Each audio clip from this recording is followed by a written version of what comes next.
গীতা শুরু করেছিল কে? মা, গীতা শুরু করেছিল কে?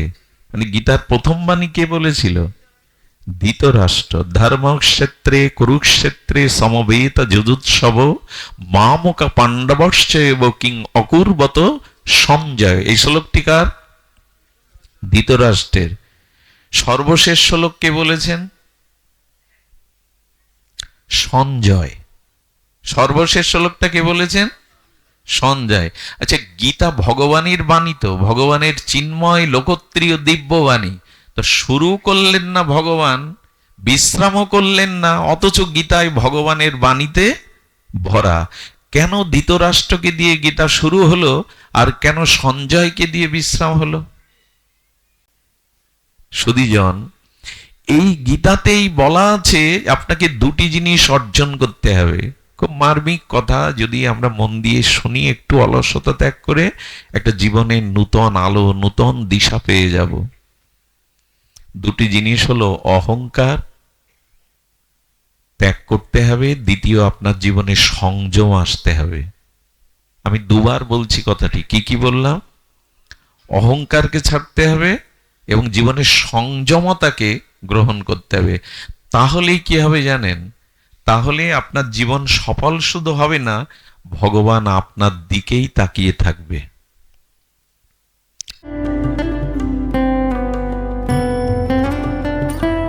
আপনারা দেখছেন কুন্ডু মিডিয়া ইউটিউব চ্যানেল। তুমি বলি ব্যর্থ চিন্তন। আচ্ছা, চিন্তাটা কোথায় আসে? চোখে মুখে, রক্ত মাংসে? চিন্তা কোথায় আসে? মনে। বাহ, আপনারা তো ভাগবত জানেন।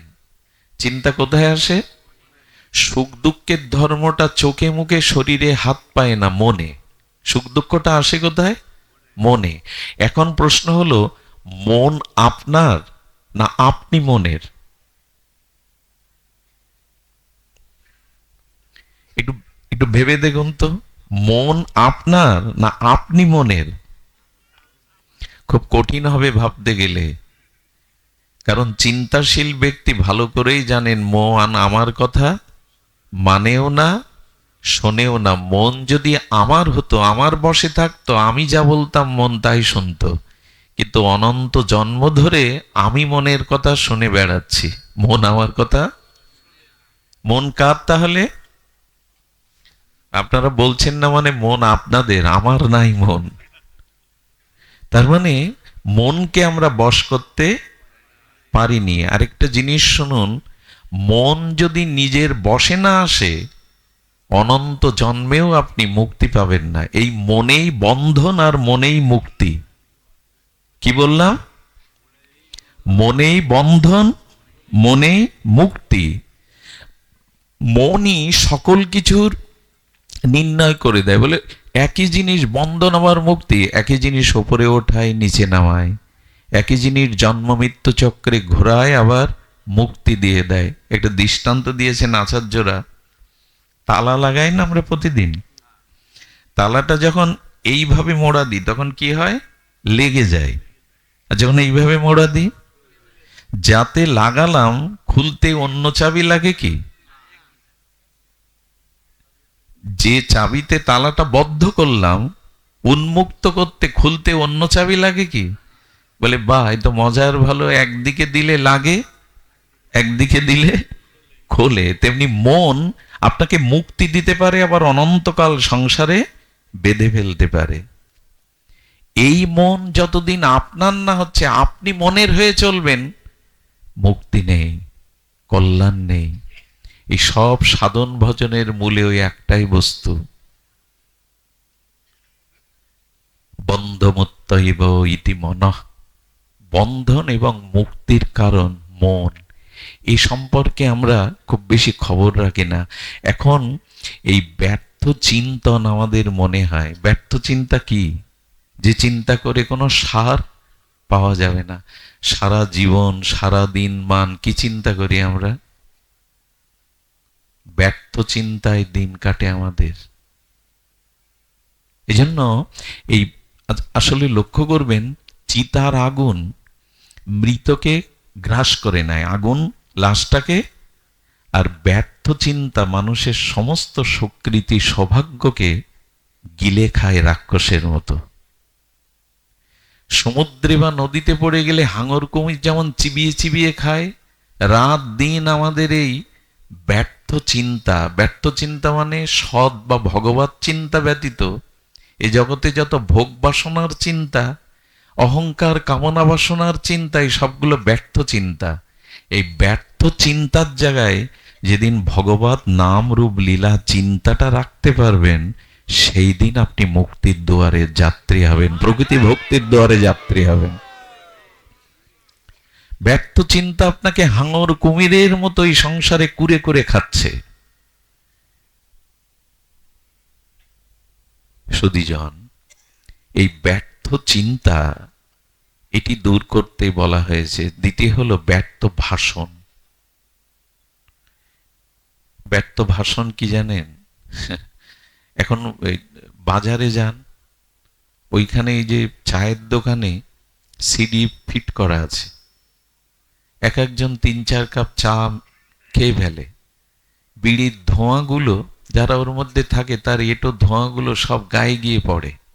ওইখানে গল্পগুলো কি হয়? চায়ের দোকানে, টলের দোকানে, রাস্তার মোড়ে। এই যে ব্যর্থ ভাষণ মানে কি? বিষয় কথা আলোচনা করা। মানুষের এমন একটা অভ্যাস হয়ে গেছে, বাড়িতে তার কথা, তার মানে ব্যর্থ ভাষণ শোনার কেউ নেই। বউ তো শুনতে চায় না, ছেলে মেয়েও শুনতে চায় না। সেই বাড়িতে ব্যর্থ ভাষণ শোনার শ্রোতার অভাবে মানুষ পাড়াতে সম্পর্ক করে, গিয়ে একটু কথা বলা যাবে। পাড়াতে না পেলে বাজারে যায়। আর কোথায় যাবেন? এরপরে নরকে যেতে হবে ওই ব্যর্থ ভাষণের দ্বারা। কথা প্রয়োজন বাদে আন কথা বলবেন না, এটা সর্বনাশের মূল কারণ। 10টা আন কথা বললে তার মধ্যে 2টো পরনিন্দা, পরচর্চা এসে যাবে, আর ওই পাপ থেকে আপনি নিজেকে মুক্ত করতে পারবেন না।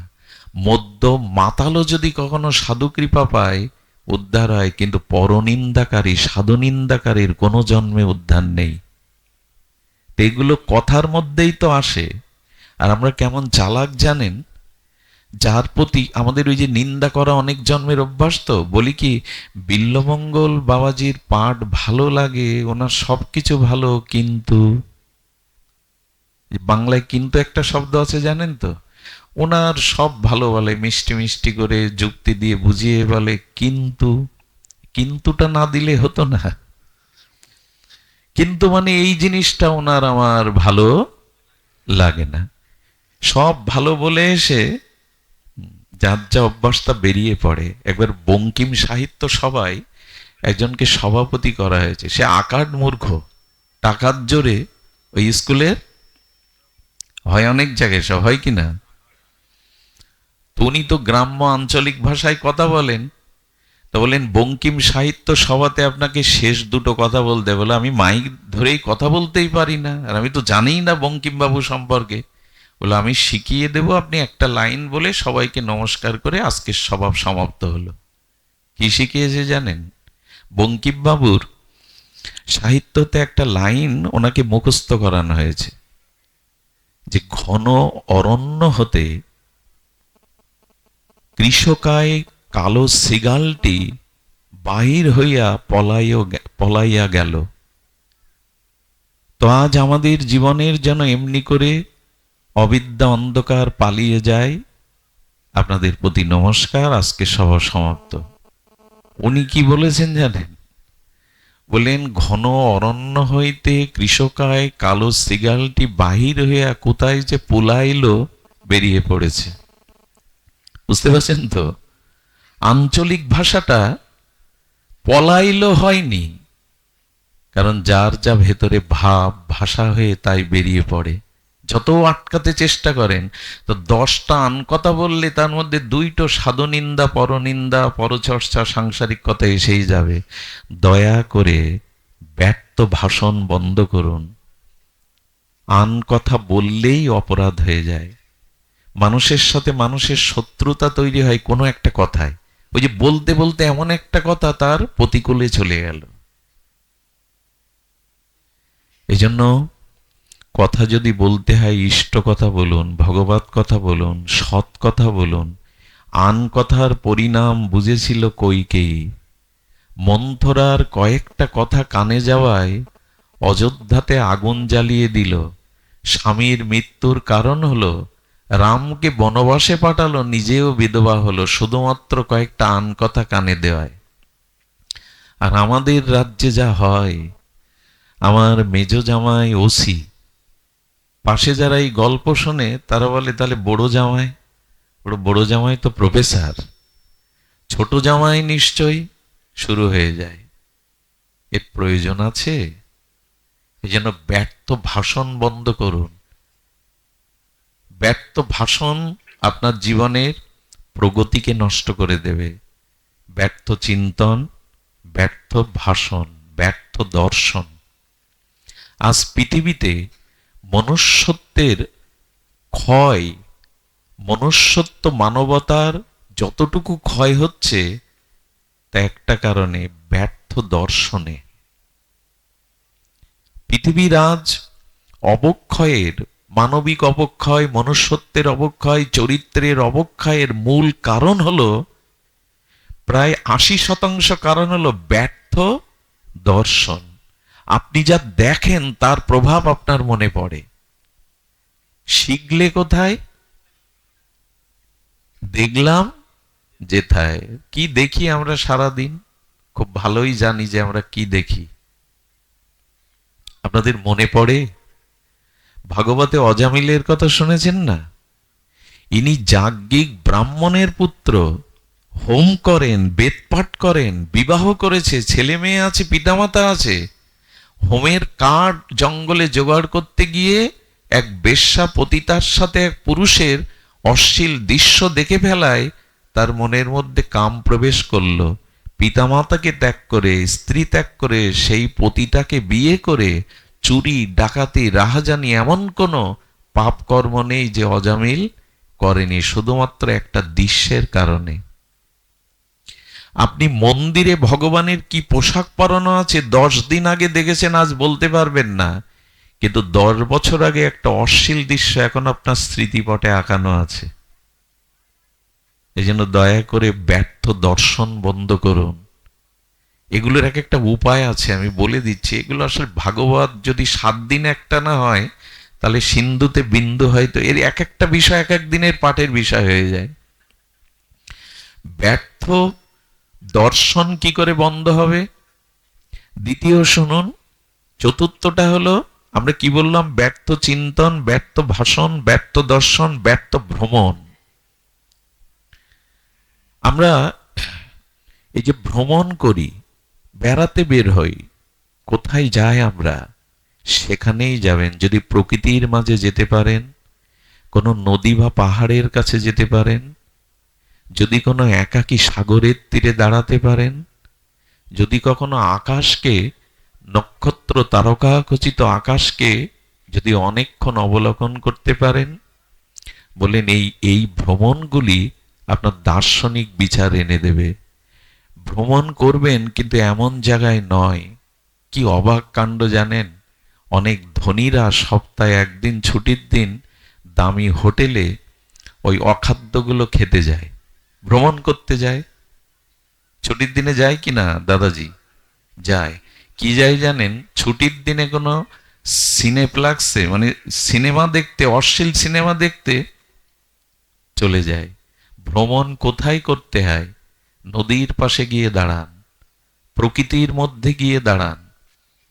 একবার এস.এম. সুলতান, আমাদের নড়াইলের এই বিশ্ববন্দিত চিত্রশিল্পীর কাছে আর্ট কলেজের কিছু ছাত্ররা গেছেন। উনি অবিবাহিত ছিলেন, নিজেকে সুন্দর করে সাজিয়েছেন, একটা শাল ঘাড়ে দিয়েছেন, সুন্দর করে সাজছেন আয়নার সামনে। ছেলেরা বলছে উনি কোথায় সফরে যাবেন? বলে স্যার এসেছিলাম আপনার সান্নিধ্যে। কোথাও যাবেন আপনি? বলো ফুল বাগানে যাব। ফুল বাগানে যাচ্ছেন আপনি, এভাবে সাজছেন? বলে সুন্দরের কাছে সুন্দর হয়ে যেতে হয়। আজকাল এই যে বৃথা ভ্রমণ, যে স্থানে সিনেমায় গেলে, হোটেলে গেলাম, ভ্রমণ করতে বেরোলাম, পার্কে গেলাম, সেখানে ছেলে মেয়েকে নিয়ে দেখবার মতো পরিবেশ নেই। আজকের অনেক পার্কের যে অবস্থাগুলো হয়েছে, কোথায় ভ্রমণ করতে হয়, যে দৃশ্য দর্শন করলে, যেখানে ভ্রমণ করলে আপনার চিত্ত সাত্ত্বিক বৃত্তি জেগে ওঠে, এই ভ্রমণ করুন। আর একটা কি বাকি আছে? ব্যর্থ ভাষণ, ব্যর্থ চিন্তন, ব্যর্থ দর্শন, ব্যর্থ ভ্রমণ, আর কি যেন? হ্যাঁ, তো এই কটি নিরসন করার জন্য আবার উপায় আছে। লোহা দিয়ে লোহা কাটতে হয়। ব্যর্থ চিন্তন দূর করতে হয় ভগবানের নাম রূপ লীলা চিন্তা দিয়ে। যখনই ব্যর্থ চিন্তা আসবে, দুধগুলো উদলে উঠতে থাকলে মায়েরা কি করে? কয়েক ফোঁটা। যখন ওই ব্যর্থ চিন্তাগুলো আসছে, তখন ভগবানের নাম রূপ লীলা এগুলি মনকে দিন। ব্যর্থ চিন্তা দূর হয়ে যাবে। ব্যর্থ ভাষণ দূর করবার জন্য কি করবেন? ভগবানের নাম সংকীর্তন করবেন, জিহ্বা নাড়িয়ে নাড়িয়ে, তাহলে অন্য কথার স্তিমিত হয়ে যাবে। ব্যর্থ দর্শন বন্ধ হবে কি করে? শ্রীবিগ্রহ, ভগবানের সেবিত শ্রীবিগ্রহ এবং শুদ্ধ ভক্তকে দর্শন করুন, তাহলে ব্যর্থ দর্শন দূর হবে। আর শাস্ত্র কথা আলাপন করুন, ব্যর্থ ভাষণ দূর হবে, ব্যর্থ ভ্রমণ দূর হবে। শ্রীমন্দিরে যান, কোন মহাতের সাধন স্থলিতে যান, যেখানে বসে ওনারা সাধন ভজন করেছেন। বৃন্দাবনে যারা যায়, আগে প্রেম মন্দিরে যাবেন না। প্রেম মন্দিরটা অভূতপূর্ব দৃশ্যমান, সৌন্দর্যে ভরা। যাবেন, যাবেন না বলছে না, কিন্তু প্রথমে যাবেন না। কোথায় যাবেন জানেন? যেখানে রূপ সনাতন বসে বসে ভজন করেছেন। সে জায়গাগুলো এরকম পাথর দিয়ে বাঁধানো না, কিন্তু ওই পরিবেশে গেলে তাদের ভজন অনুভূতিগুলো আপনার হৃদয়কে স্পর্শ করবে। লোহা দিয়ে লোহা কাটুন। আমি সাধু সঙ্গ নিয়েই বলতে শুরু করেছিলাম, এই জিনিসগুলো খণ্ডন করে যদি শুদ্ধ কোনো সৎ মানুষের সঙ্গ পান, তবে পেতে গেলে আপনি পেয়ে যাবেন। ভগবানের কৃপাতেই শুদ্ধ সাধু সঙ্গ পেয়ে এই জন্মেই উদ্ধার হতে পারবেন। প্রেম ভক্তি আপনার জেগে যাবে, বিবেক জেগে যাবে। দুটো জিনিস আপনাকে আয়ত্ত করতে হবে। কয়টা মা? দুটো, খুব লক্ষ্য করে শুনতে হবে। এই দুটি জিনিস যদি অর্জন করতে পারেন, তখনই আপনার প্রতি ভগবানের দৃষ্টি পড়বে এবং কোনো মহৎ এই চলার পথে পেয়ে যাবেন। আপনাদের সাথে আমার কোনো সম্পর্ক আছে রক্তের? এই যে মকসেদপুর, ফরিদপুর থেকে ওরা আজ বোধাটায় গিয়েছিল, ওদের সাথে আমার ব্লাড কানেকশন নেই। ওরা ওইখান থেকে আবার ছুটে এসছে গোপালগঞ্জ থেকে। ওই ওদের সাথে তোমার অর্থনৈতিক লেনদেন নেই, ব্যবসার কোনো সম্পর্ক নেই, আত্মীয় পাতানো নেই। কি হয় জানেন? কোনো না কোনো জন্মের কোনো স্বীকৃতি ছিল এদের আপনাদের সাথে, না হলে এভাবে সঙ্গ হতো না। চিনি না জানি না একটা সম্পর্ক হতো না। ভগবান মিলিয়ে দেবে যদি দুটি জিনিস আপনি আপনার চরিত্রে আনতে পারেন। একটু কষ্ট হলেও, একটু শ্রমসাধ্য হলেও, দুটি জিনিস খুব ধ্যান দিয়ে শুনতে হবে, আমাদের জীবনের আলো এনে দেবে। আচ্ছা, তার আগে বলি, দুটি জিনিসের আগে একটু গীতাতে প্রবেশ করতে হবে, শ্রীমদ্ ভগবত গীতাতে। গীতা শুরু করেছিল কে মা? গীতা শুরু করেছিল কে? মানে গীতার প্রথম বাণী কে বলেছিল? ধৃতরাষ্ট্র। ধর্মক্ষেত্রে কুরুক্ষেত্রে সমবেত যুযুৎসব মামকা পাণ্ডবশ্চ এব কিং অকুর্বত সঞ্জয়। এই শ্লোকটি কার? ধৃতরাষ্ট্রের। সর্বশেষ শ্লোক কে বলেছেন?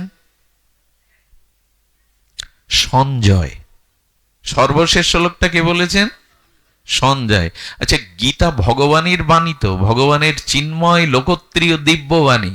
তো শুরু করলেন না ভগবান, বিশ্রামও করলেন না, অথচ গীতায় ভগবানের বাণীতে ভরা। কেন ধৃতরাষ্ট্রকে দিয়ে গীতা শুরু হলো, আর কেন সঞ্জয়কে দিয়ে বিশ্রাম হলো? গীতা তো ভগবানের চিন্ময় লোকত্রীয় দিব্য বাণী, তাই না? তো শুরুটা ভগবানের করা উচিত ছিল, বিশ্রামটা ভগবানের কোনো বাণী দিয়ে করা উচিত ছিল। কিন্তু সঞ্জয় বিশ্রাম অর্থাৎ শেষ, কতগুলো খুব মূল্যবান। সঞ্জয় বিশ্রাম দিচ্ছে, এরা শুরু করছে ধৃতরাষ্ট্র। ধৃতরাষ্ট্র কে? যিনি জ্ঞানন্ধ, জাগতিক ভাবেও অন্ধ। জ্ঞানন্ধ না হলে পাণ্ডবদের বিষ খাইয়ে মারা হচ্ছে, যতুগৃহে পুড়িয়ে মারা হচ্ছে, দ্রৌপদীর বস্ত্রহরণ করছে, বসে বসে উনি দেখছেন। উনি জ্ঞানেও অন্ধ, বাইরেও জন্মান্ধ। তো জন্মান্ধ ধৃতরাষ্ট্রের দ্বারা গীতা শুরু হলো, এবং ওখানে পক্ষপাতিত্ব করছে। আমার পুত্র আর পাণ্ডুর পুত্ররা সমবেত হয়ে কি কেন বলতে পারতেন না কৌরবরা কি করছে? ওখানে ভাগ করলো, আমার পুত্র পাণ্ডুর পুত্র, বিভাজন। এখন ধৃতরাষ্ট্র কারা? যারা জ্ঞান অন্ধ, যারা শুধু নিজেরটাই দেখে। আমরা যখন জন্মাই আমাদের চোখ পুরোপুরি খোলা থাকে তো। গীতার শুরুতে বলছেন চোখ আমরা বন্ধ হয়ে আসি, দৃষ্টির প্রথমেই প্রকাশিত হয় না। প্রকাশিত হলে প্রকটভাবে আমরা সবকিছু দেখতে সমর্থ হই না। ভগবান বললেন জীবনের শুরুটা অন্ধত্ব দিয়ে হোক। কারণ যখন জন্মেছি তখন জ্ঞান, বিজ্ঞান, চেতনা কিছুই তো ছিল না। ছিল কি? কিন্তু ভগবান বললেন অন্ধ হয়ে, অজ্ঞানী হয়ে জগতে এসেছো কর্মফল নিয়ে, কিন্তু যাওয়ার সময় যেন অন্ধ হয়ে যেও না। সঞ্জয় কে জানেন? যার দিব্য দৃষ্টি আছে। সঞ্জয়কে হস্তিনাপুর থেকে কুরুক্ষেত্রের যুদ্ধ বর্ণনা করছেন ব্যাসদেবের কৃপায়, যিনি দিব্য দৃষ্টি। গীতা কি মর্মান্তিক! মর্মান্তিক কেন বললাম জানেন? শব্দটা আঘাত করে যেন হৃদয়ে। বলে মর্মান্তিক সড়ক দূর। গীতা এমন একটি শাস্ত্র যার শুরু শেষ দিয়ে বলা যায় একটা মানুষের জীবন দর্শন। অন্ধত্ব নিয়ে এসেছো, যা নিয়ে এসেছো অন্ধ হয়ে চলে যেও না। যাওয়ার সময় যেন দিব্য দৃষ্টি নিয়ে যেতে পারো। তোমার দৃষ্টি যেন অন্ধ না হয়। দিব্য দৃষ্টি সম্পন্ন সঞ্জয়, যিনি জগৎকে দর্শন করছেন, ভগবানকে দর্শন করছেন, ভবিষ্যৎকে দর্শন করছেন। শুরুটা অন্ধত্ব দিয়ে হোক, শেষটা যেন অন্ধত্ব দিয়ে না হয়। এরই নাম গীতা। গীতার প্রথম অক্ষরটা ধ, আর শেষ অক্ষরটা কি জানেন? মতি মার্মা ম, অর্থাৎ ধ এবং ম কি হয়? ময় রেব। প্রথম অক্ষরটা ধর্মক্ষেত্রে মানে ধ, আর অন্তিম অক্ষরটা মর্ম ময় রেব, কি দাঁড়ালো? ধর্ম। জীবনের শুরু থেকে শেষ দিন পর্যন্ত ধর্মকে ধরে রাখো, তাহলে পতন নাই, তাহলে অস্তিত্ব বিনাশ হবে না। সুধীজন, এই গীতাতেই বলা আছে আপনাকে দুটি জিনিস অর্জন করতে হবে। খুব মার্মিক কথা, যদি আমরা মন দিয়ে শুনি, একটু অলসতা ত্যাগ করে একটা জীবনের নূতন আলো, নূতন দিশা পেয়ে যাব। দুটি জিনিস হলো অহংকার ত্যাগ করতে হবে, দ্বিতীয় আপনার জীবনে সংযম আসতে হবে। আমি দুবার বলছি কথাটি, কি কি বললাম? অহংকারকে ছাড়তে হবে এবং জীবনের সংযমতাকে গ্রহণ করতে হবে। তাহলেই কি হবে জানেন? তাহলে আপনার জীবন সফল শুধু হবে না, ভগবান আপনার দিকেই তাকিয়ে থাকবে। গোপীরা বলেছেন অক্ষ ফলং তাহাদিশ দর্শনহি। গোবিন্দকে নয়নে দর্শন করে গোপীরা বলছেন এই চোখের ফল লাভ হলো তোমার এই মধুর মরুতি, মাধুর্য মরুতি দর্শন। হে শ্যাম সুন্দর, হে ব্রজেন্দ্র নন্দন, হে ত্রিভঙ্গ মুরারি ঠাম, হে ললিত কলা, তোমাকে দর্শন করাই এই চোখের সফলতা। আমাদের চোখ সফল কবে হবে? যাবে ভক্ত এবং ভগবানকে দর্শন করতে পারবো। কিন্তু চোখ ভগবানকে দেখলে চোখের ফল লাভ হলো, জীবন সফল হবে না। ভগবান দর্শন করলেই চোখের একটা সার্থকতা হবে, কিন্তু জীবন সফল। জীবন সফল যদি হতো ভগবানকে দেখে, দুর্যোধনের হতো। দেখেছি না কৃষ্ণকে, ভগবানকে। আপনার আমার জীবন সফল হবে কবে? আমি ভগবানকে দেখলে আমার নয়ন সফল হবে, আর আমার জীবন সফল হবে যদি ভগবান কখনো আমার দিকে তাকায়। আচ্ছা, আমি ভগবানকে দেখি যেভাবে, ভগবান আমাকে ওইভাবে দেখে তো, মানে দৃষ্টি দিয়ে? এখানে অনেক জ্ঞানী শ্রোতা আছে, শিক্ষিত শ্রোতা আছে, তারা প্রশ্ন করতে পারে ভগবান কি তাহলে পক্ষপাতিত্ব করে, ভক্তের দিকে তাকায় অভক্তের দিকে তাকায় না? এমন নয়, সূর্যের আলো কাউকে অপেক্ষাও করে না, সবাইকে সমভাবে দেয়।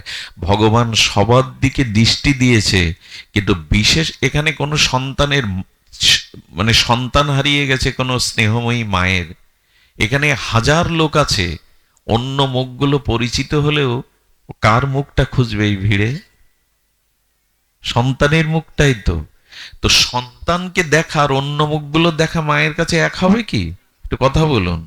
তেমনি ভগবান আপনার দিকে দৃষ্টি কবে দেবে? দৃষ্টি সবার প্রতি আছে। ওই যে ভিড়ের মধ্যে মা যেমন সন্তানের দিকে দৃষ্টি দিচ্ছে, ভগবান সবার প্রতি দৃষ্টি দেয়, কিন্তু বিশেষ দৃষ্টি কার উপরে দেয়? দুটি গুণ আপনার জীবনে যখন আসবে, একটা হলো অহংকার ত্যাগ, আর একটা হলো সংযম। অহংকার ঘোড়া, অহংকার ঘোড়া, ও অন্যকে ছাড়া নিজেকে প্রকাশ করতে, যাদের হাত পা নাই, প্রতিবন্ধী, তারা অন্যকে নিয়ে ছাড়া চলতে পারে কি? লাঠি যষ্টি বা অন্যকে অবলম্বন করে। অহংকার চিরকাল ঘোড়া। অহংকার অন্যকে অন্যকে আশ্রয় করে নিজেকে প্রকাশ করে। যেমন আমি যদি বলি আপনি অহংকারের সংজ্ঞা বা অহংকারকে প্রকাশ দেখান, পারবেন না। অহংকার খোড়া, নিজ শক্তিতে সে প্রকাশ হতে পারে না। অহংকার অন্যকে দিয়ে প্রকাশ হয়, যেমন আমার খুব রূপ আছে, ও রূপকে দিয়ে প্রকাশ হয়। আমি খুব পণ্ডিত, পাণ্ডিত্যকেই অবলম্বন করে অহংকার প্রকাশ হয়। আমি খুব ধনী, ওই ধনের অভিমানকে সাকার করে অহংকার। অহংকার একা একা দাঁড়াতে পারে না, অহংকার অন্যকে অবলম্বন করেই আমি ধনী, আমি পণ্ডিত, আমি জ্ঞানী, আমি বক্তা, আমি অমুক। সুধীবৃন্দ, কোনো কিছুই আপনার নয় তো আপনি অহংকার করবেন কি নিয়ে? এই জগতে রূপ বলি, ধন বলি, বিদ্যা বলি, এগুলি কার? আমার সৃষ্টি? সৃষ্টি নয়। আমার নয় তো তাকে নিয়ে আমি অহংকার কি করে করব? কোন বস্তুই আমার নয়। ভুলে যায় মাঝে মাঝে এই রূপ, এই যৌবন চিরদিন থাকবে না। চিরদিন কাহারও সমান নাহি, যায় আজকে যে রাজা ধীরাজ, কাল সে ভিক্ষা চায়।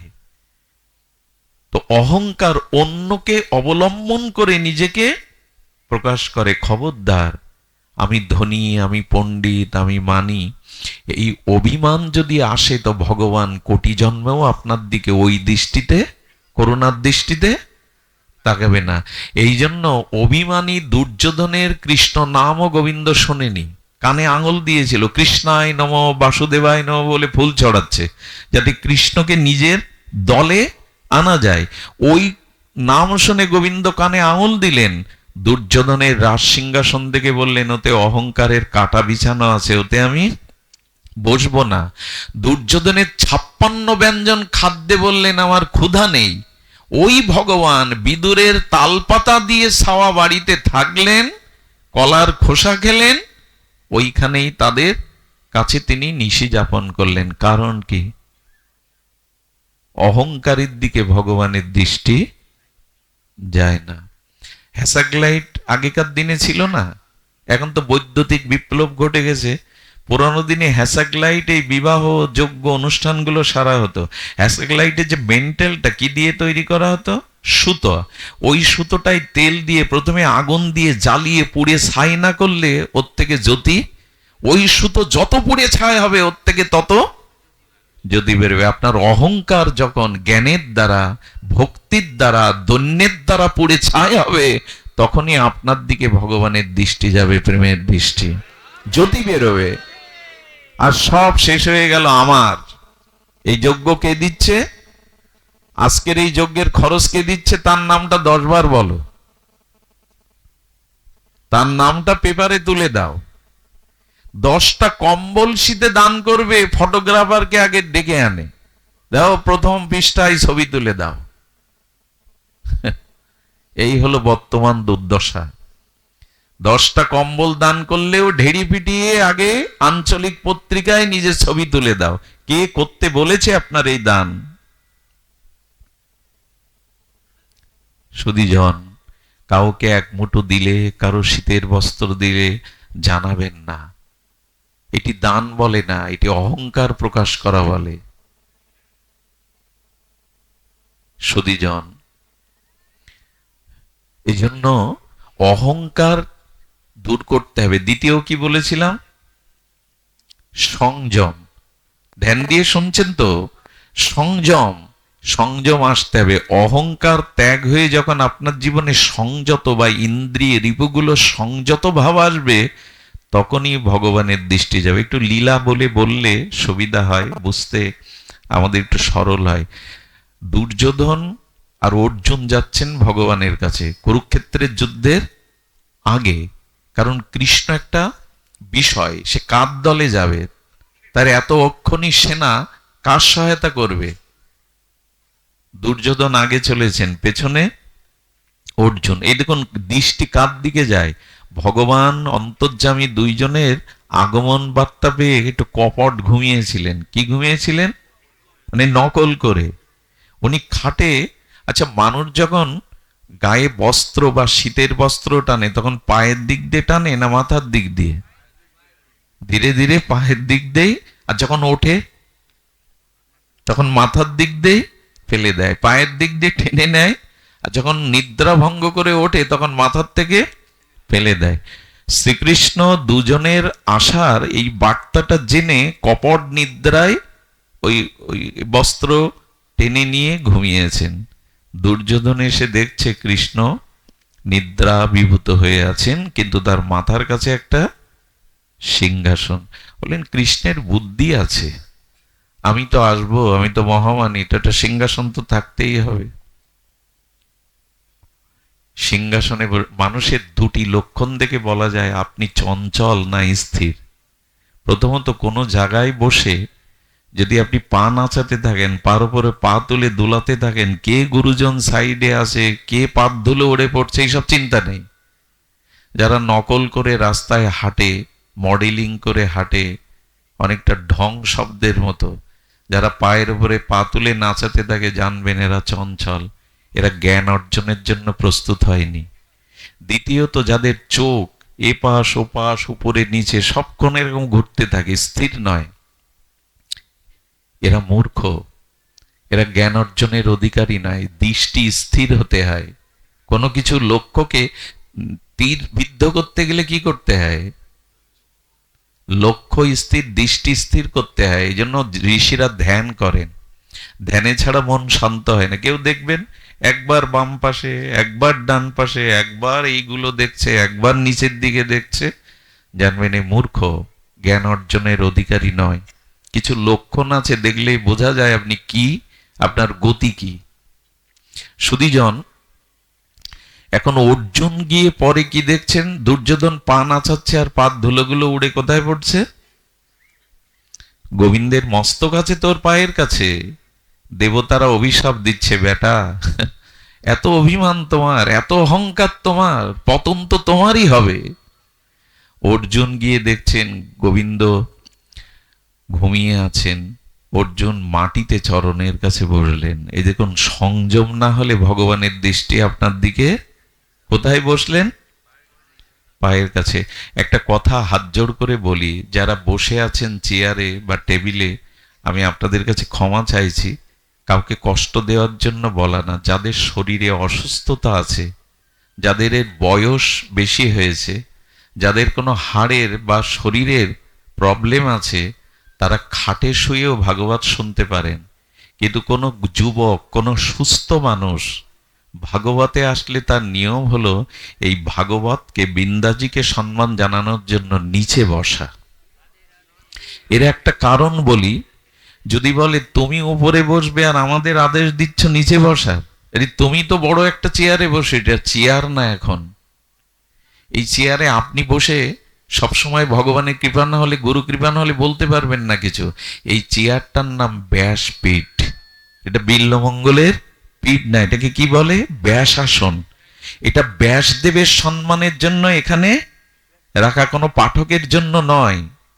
এটা ব্যাস। আর ভাগবত কার লেখা? অপরূষীয় বেদ, বেদান্ত, ভগবানের কৃপা শক্তি, ভগবানের জ্ঞান আবেশ অবতার ব্যাসদেবের দ্বারা। অর্থাৎ এই উপরে বসার কারণ হলো ভাগবতের সম্মানের জন্য, ব্যাসদেবের সম্মানের জন্য। নিচে বসার কারণ কি জানেন? তরল বস্তু গড়িয়ে কোন দিকে যায়? উপরের দিকে। রস বা অমৃত বা তরল বস্তু, ভাগবত হলো প্রেম রস, ভক্তির রস, এটা গড়িয়ে কোন দিকে যায়? এই জন্য যারা নিচে বসে তারাই কৃপা পায়। যে দান করে তার হাতটা থাকে উপরে, আর যে গ্রহণ করে নিচে। এই জন্য সুস্থ শরীরে যদি কেউ থাকে, উচিত হলো, আপনারা এখন নামবেন না কেউ, দয়া করে বসুন, কিন্তু উচিত হলো প্রথমে তো বসা। উচিত হলো নিচে বসতে হয়, একটা কারণ আছে। আর আপনারা যদি এখানে না আসতেন, এখানে এই আসনে বসাও আমার কোনো সার্থকতা। আচ্ছা, আম বাগানে আমাকে বসিয়ে দিন একা একা, আপনারা কেউ যাবেন না ওখানে, কি করব আমি ওখানে?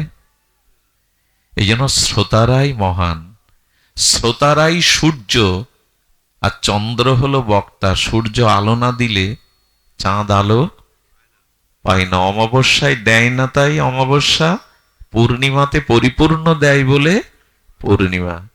আমাদের এক আচার্য বলেছিলেন, আমি বসেছি চৌকিতে, আমি চৌকিদার, আর যারা জমিতে বসে জমিদার। আপনারাই শ্রেষ্ঠ, যেন নিচে বসে গ্রহণ করতে হয় ভাগবত। আপনাদের মনে পড়ে ব্যাসদেব ভাগবত বলছেন আর নিচে কারা শুনছেন? মনে পড়ে? ভাগবতটা একটু ভালো করে জানুন। যে ধর্মের দীক্ষিত হন, যে সম্প্রদায়ের হন, ভাগবতটা একটু ভালো করে জানুন। আরে ব্যাসদেব ভাগবত বলছেন, নিচে বসে শুনছে ব্যাসদেব, পরাশর, মৃত্যুঞ্জয়ী মহাপুরুষগণ, ব্যাস, বশিষ্ঠ, পরাশর, তারা নিচে বসে শুনছে এই 16 বছরের বালকের কথা। এই জন্য দেখবেন আর্মিদের যখন দরবার হল হয়, ওইখানে তাদের বাম দিকেও, তারা সাপ যদি দংশন করে ওরা বামে তাকাতে পারবে না। এই জন্য ভাগবতে বসার, ভাগবত আসন গ্রহণ করা। অর্জুন গিয়ে কোথায় বসলো? চরণের কাছে। আর দুর্যোধন মনে মনে ভাবছে কখন ঘুম থেকে উঠবে, কতক্ষণ আমাকে বসতে হবে। আর অর্জুন কি ভাবছে জানেন? যদি তার রাঙা চরণটা একটু সেবা করতে পারতাম, আর একটু সুখে তিনি ঘুমাতে পারতেন। এই দেখুন, মাটিতে বসে চরণের দিকে তাকিয়ে তার সুখের চিন্তা করছে। সংযম না হলে অর্জুন কি যেন তেন? একই সত্য, সত্য দুই হয় না, একই সত্য অর্জুন রূপে আর কৃষ্ণ রূপে প্রকাশ হয়েছে। আচ্ছা, এই যে গোল, একটা গোল বাল্ব জ্বলছে আর ওই টিপটা লম্বা, বিদ্যুৎ কি লম্বা বা গোল? একই সত্য বিদ্যুৎ, কিন্তু যে আধারে যাচ্ছে সেখানের আকার দান। একই সত্য ভগবান অর্জুন রূপে আর কৃষ্ণ রূপে প্রকাশ হয়েছেন। সাধারণ নয় অর্জুন, জগৎকে দেখাচ্ছেন কোথায় বসতে হয়। ভগবানের চরণে বসে রাতুলো আতুলো রাঙা চরণের জন্য সেবায় ব্রতী। যদি সেবা করতে পারতাম, আরো ঘুমাতেন। গোবিন্দ দেখলেন আর অপেক্ষা নয়। যে বললাম, কাঁথা ঘুমের থেকে উঠতে গেলে কোন দিক দিয়ে ফেলতে হয়? মুখের দিক দিয়ে। দেখেই কাকে দেখলেন? আগে এসেছে কে? দেখলো আগে কাকে? কারণ কি? কারণ সংযম। অর্জুন চরণের অহংকার ত্যাগ করেছে প্রথমে, আর দ্বিতীয়ত ধৈর্য ধরে ভগবানের চরণ সেবার চিন্তা করছে। নিজের আশার জন্য না, নিজের সময়ের জন্য না। যার জীবনে সংযম আছে, যার জীবনে অহংকার ত্যাগ হয়েছে, গোবিন্দর দৃষ্টি কার দিকে পড়বে? তবে তার দিকে। এর থেকে বড় দৃষ্টান্ত আর আছে? যেই বলেছে, অর্জুন তুমি কুশল তো, কখন এসেছো? সবই তো জানেন ভগবান, কি চাই বলো? সঙ্গে সঙ্গে মহামানী দুর্যোধন বলছেন, আগে এসেছি আমি, কিছু দেওয়ার হলে আগে তো আমার সাথে কথা বলবেন। দুর্যোধন, তুমি আগে এসেছো, কিন্তু দেখেছি তো অর্জুনকে। ভগবান সংকেত দিলেন যার অভিমান অহংকার নেই, যে আমার সংযমী। অর্জুন কেমন সংযমী জানেন? আমার মুখে এ কথা মানায় না, তবু বলি। অর্জুন একবার স্বর্গে গিয়েছিলেন অস্ত্রবিদ্যা শিক্ষার জন্য। স্বর্গের মেনকার রূপে ইন্দ্রিয় বশীভূত হয়ে গেছিলেন। সেই মেনকা নিজেকে সুন্দরী, একে তো সুন্দরী, সুসজ্জিতা করে কাম উদ্দীপ্ত হয়ে গভীর রাতে অর্জুনকে প্রেম নিবেদন করেছিলেন। অর্জুন নেমে এসে প্রণাম করে বলেছিলেন, আপনি স্বর্গের দেবতাদের মনোরঞ্জন করেন, এই হেতু আপনি আমার মা, আমার প্রণাম নিন। মেনকা, তিনি বলেছিলেন, মেনকার স্বর্গের অশ্বরী রূপযৌবন কান উদ্দীপ্ত সিঙ্গার দেখে যে মা বলে প্রণাম করতে পারে, বিশ্বজয় এর দ্বারাই সম্ভব, দুর্যোধনের দ্বারা না।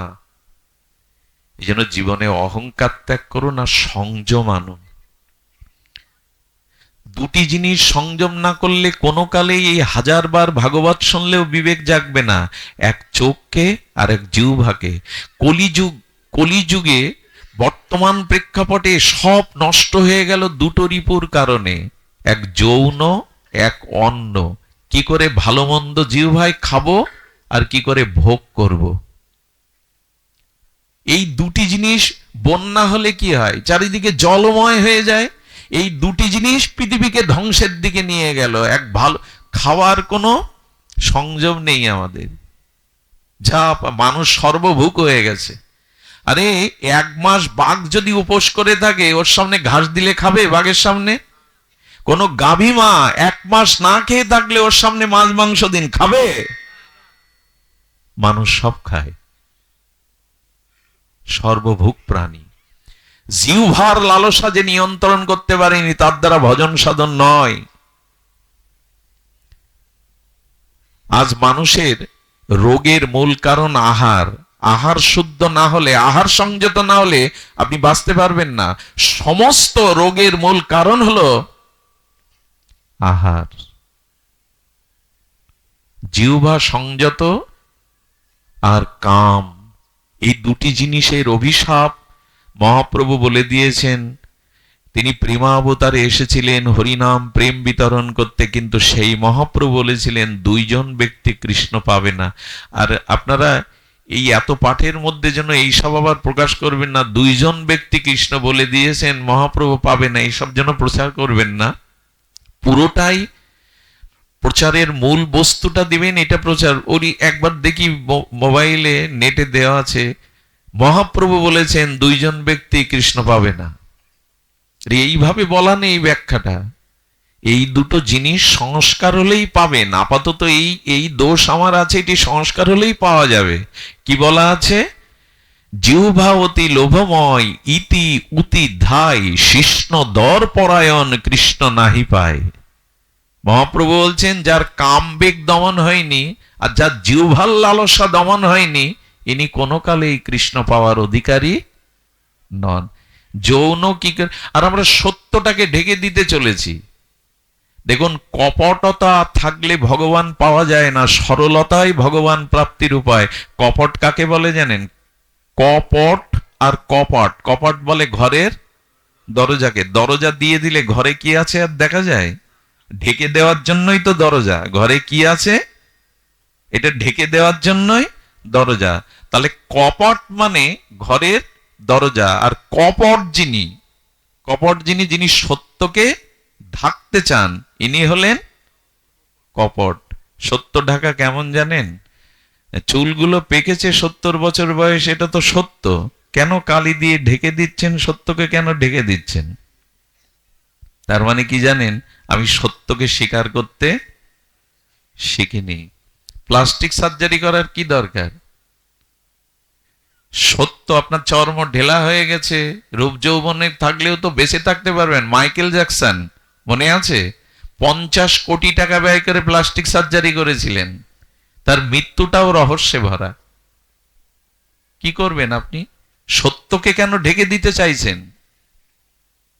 সত্যকে ঢাকতে না, একে বলে কপট। আর কপট ব্যক্তির দুয়ার বন্ধ হয়ে যাওয়ার ভেতরে ভগবান প্রবেশ করতে দরকার নেই এসবের। ছাড়ো রে মন কপট চাতুরি, বদনে বলো কপটতা ছাড়ো, না হলে ওইখানে হরি বলেও কাজ হবে না। মন আর মুখ দুই হলেই ছেদ হয়ে যাবে। এই জন্য শাস্ত্রে বলছেন সত্যকে ঢেকে কপট বন্ধ করে দিও না, ভেতরে কিছু ঢুকবে না। সুধীজন, সংযম চাই আর অহংকার ত্যাগ চাই।